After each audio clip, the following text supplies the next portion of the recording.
मध्य प्रदेश में विधानसभा उपचुनाव को लेकर कांग्रेस भाजपा में आरोप प्रत्यारोप का सिलसिला जारी है। इसी कड़ी में शुक्रवार को राजधानी भोपाल में अखिल भारतीय मीडिया कोऑर्डिनेटर अभय दुबे और मीडिया विभाग के उपाध्यक्ष भूपेंद्र गुप्ता ने पत्रकारों से चर्चा करते हुए जहां पूर्व मुख्यमंत्री कमलनाथ को किसानों का मसीहा बताया, वहीं शिवराज सरकार पर जमकर हमला किया। ब्यूरो रिपोर्ट, खबर मध्य प्रदेश, भोपाल। 11,000 करोड़ रुपए के लगभग ऋण कमलनाथ जी की सरकार ने माफ किया है, मगर ये वक्तव्य भी, ये विधानसभा में दिया हुआ बयान भी अधूरा है। कुछ प्रमुख बातों पर उन्होंने इसमें पर्दा डाला है। पूर्व मंत्री जयवर्धन सिंह जी ने प्रश्न ये पूछा था कि किसानों का कितना कर्ज माफ हुआ है। प्रश्न की शुरुआत ये नहीं थी कि एक्सचेकर ने कितना पेमेंट किया है या सरकार ने अपने राजकोष से कितना पैसा दिया, ये नहीं पूछा था। उन्होंने पूछा था कि कितना कर्ज माफ किया है। तो कमलनाथ जी ने, यशस्वी मुख्यमंत्री कमलनाथ जी जब थे और हम लोगों के सम्मुख उन्होंने व्यक्त किया था कि उन्होंने बैंक्स को इस आधार पर एग्री किया है कि वो नॉन परफॉर्मिंग असेट्स का जो कालातीत ऋण खाते हैं उनमें कम से कम 50% का वो सीधे सीधे राइट ऑफ करेंगे और उसका 50% राज्य सरकार देगी। इसका आशय क्या हुआ कि जो लगभग 5,000 करोड़ रुपए नॉन परफॉर्मिंग असेट्स के माफ हुए हैं, 4,900 करोड़ रुपए, वो डबल है। तो ये जो कुल ऋण माफ हुआ है 26 लाख किसानों का, ये 15,000 करोड़ रुपए से ऊपर है। इसलिए राज्य सरकार अपना संशोधित वक्तव्य जारी करे और ये झूठ कहना कि गलत जानकारी दी थी और उन पर कार्रवाई करेंगे, तो मंत्री के अनुमोदन से तो जारी होता ही है। आज भी एग्रीकल्चर मिनिस्ट्री की वेबसाइट आप खोलकर देखेंगे तो आज भी वो डेटा सारे उन्होंने अपलोड किए हैं।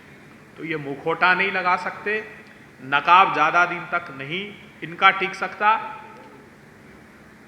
दोनों इन नेताओं को मध्य प्रदेश के किसानों से क्षमा मांगनी चाहिए और मध्य प्रदेश के किसान जो उनके साथ सौतेला व्यवहार किया है, उनके विकास में अग्रणी भूमिका लेने वाली योजनाओं को बंद कर दिया है या एग्रीकल्चर ग्रोथ रेट पर झूठ बोला है, ये अक्षम्य अपराध है। मध्य प्रदेश की जनता इन्हें क्षमा नहीं करेगी।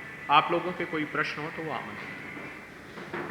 क्राइटेरिया वो तो हमने झूठ बेनकाब किया ही था कि पहले जो कृषि कर्मण अवार्ड इन्होंने लिए हैं उसमें अगर आप इनकी डेटा शीट देखेंगे तो एक साल तो ऐसे में अवार्ड ले लिया कि एक्चुअल जो प्रोडक्शन की ग्रोथ, ये जो मिलता है ये इनके प्रोडक्शन की ग्रोथ पर मिलता है। जैसे गेहूं पर इनको कृषि कर्मण अवार्ड मिला, इन्होंने बताया, उदाहरण के लिए बताता हूं कि 2015-16 में 100 किलो गेहूं हुआ और 2016-17 में 200 किलो गेहूं हुआ। तो 100% की ग्रोथ गेहूं के प्रोडक्शन में हुई और इन्होंने अवार्ड ले लिया। अब वो अगले साल जब इन्होंने डेटा शीट प्रोड्यूस की तो 2016-17 में जो 200 किलो था उसको 60 किलो दर्शाया और उसके अगले वर्ष में उससे डबल करके बता दिया।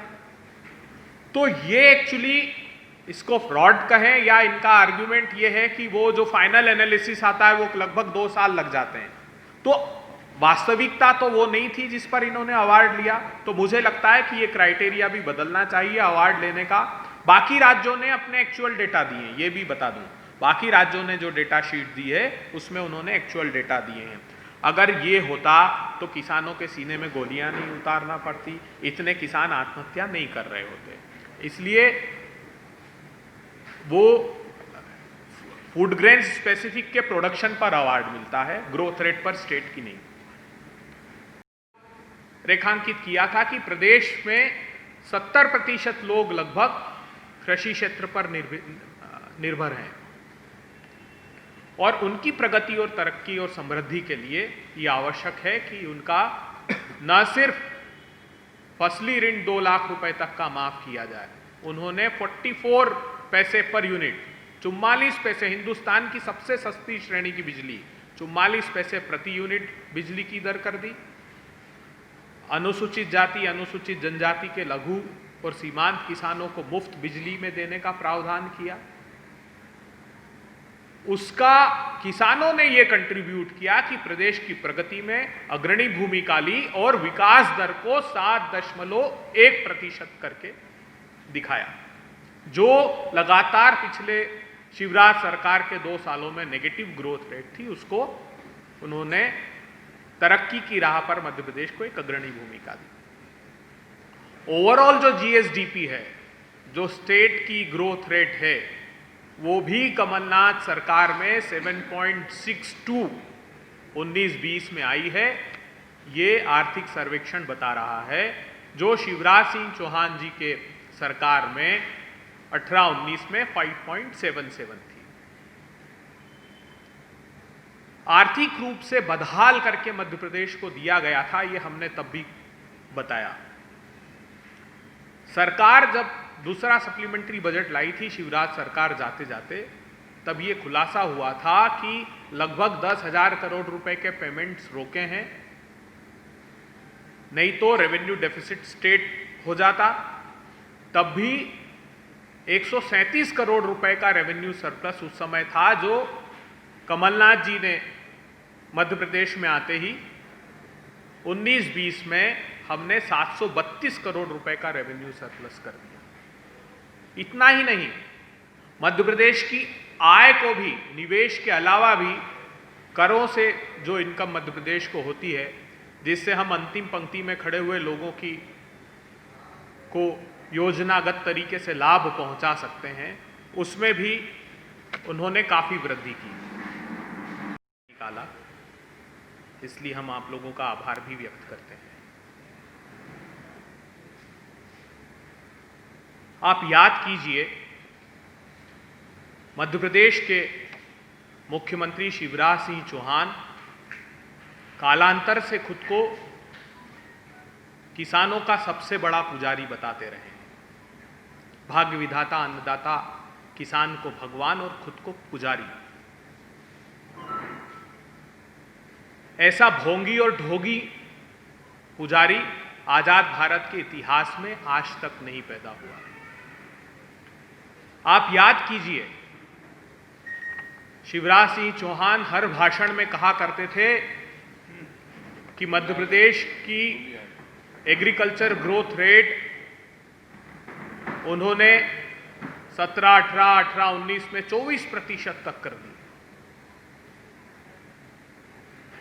जब किसानों ने फसलों के दाम मांगे तो उन्होंने सीने में गोलियां उतार दी।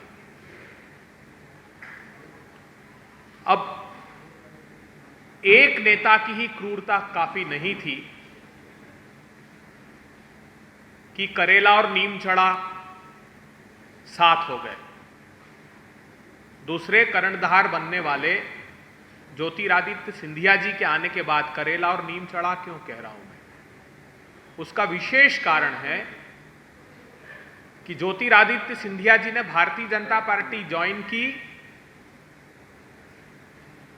कांग्रेस पार्टी के साथ गद्दारी करके सरकार गिराई और किसानों के साथ दोनों ने मिलकर कुठाराघात प्रारंभ कर दिया।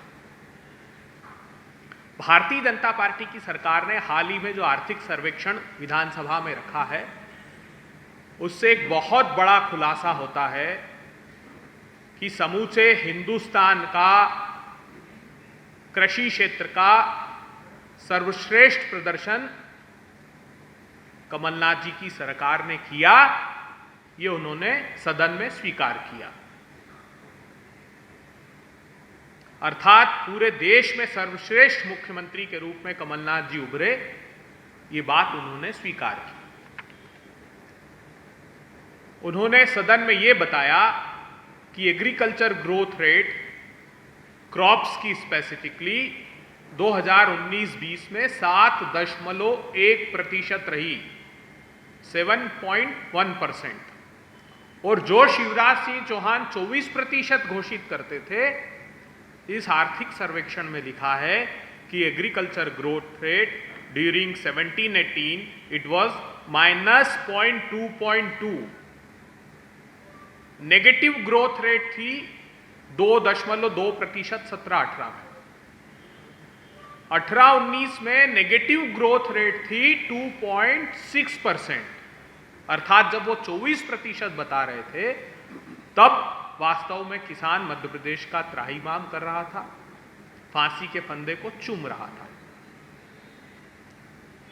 आखिर ये उपलब्धि हासिल क्यों हुई? क्योंकि यशस्वी मुख्यमंत्री कमलनाथ जी ने शपथ लेते ही इस बात की घोषणा की कि वे किसानों का 2 लाख रुपए तक का कर्ज माफ कर रहे हैं। इस समय भू राजस्व 100% की वृद्धि दर्ज की गई। स्टैंप ड्यूटी में 22.64% की बढ़ोतरी हुई और माइनिंग में ऐतिहासिक वृद्धि 31.51% की वृद्धि दर्ज की गई। आपको याद है कैसे आज फिर वो रेत के अवैध उत्खनन का कारोबार प्रारंभ हो गया है। तो जो रेवेन्यू कलेक्शन शिवराज जी के समय 240 करोड़ रुपए का था पर एनम, उसको कमलनाथ जी ने सीधा एक साल में 1200 करोड़ रुपए ले गए। लगभग 15,000 करोड़ रुपए का स्कैम रेत में इन 10-12 सालों में शिवराज जी की सरकार ने किया था। एक और दुर्भाग्यपूर्ण बात है, शिवराज जी और महाराज जी की सरकार ने सबसे बड़ा कुठाराघात किसानोन के साथ किया है। कमलनाथ सरकार ने जो बजटरी प्रोविजन किसानों के लिए किया था उसमें सीधे 53% की कटौती शिवराज सरकार ने की। सत्ता को पैसों के बल पर हड़पने के बाद और कई महत्वाकांक्षी योजनाएं किसानों की जिससे उनका भाग्योदय होना था उसे लगभग बंद कर दिया। कृषि समृद्धि योजना, कृषि समृद्धि योजना का अर्थ है कि जो किसानों को की फसलें प्रोक्योर करते हैं गेहूं और धान की, उस पर प्रोत्साहन राशि घोषित करती है सरकार। मोदी सरकार ने उस पर आते ही जून 2014 में एक परिपत्र के माध्यम से वैसे तो प्रतिबंध लगा दिया था, मगर फिर भी कमलनाथ जी ने 160 रुपए का बोनस, आपको याद हो तो, गेहूं पर घोषित किया था, जिसको अप्रैल माह से हम वितरित करने वाले थे। योजना में जब हमको मध्य प्रदेश के किसानों के अप्रैल माह में से 1200 करोड़ रुपए वितरित करने थे, उसमें बजटरी प्रोविजन सिर्फ 3,000 रुपए का रखा है शिवराज जी ने। इसका अर्थ है कि अब शिवराज जी की मंशा नहीं है कि किसानों को गेहूं का वो प्रोत्साहन राशि वितरित करें। सूरजधारा योजना एक आदिवासी और जनजाति भाइयों के लिए, शेड्यूल कास्ट और शेड्यूल ट्राइब्स के लिए एक सूरजधारा योजना है, जिसके तहत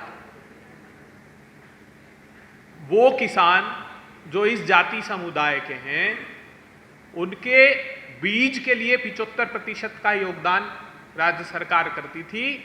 उस योजना में बजट का प्रावधान 0 कर दिया, अर्थात उस योजना को लगभग समाप्त कर दिया।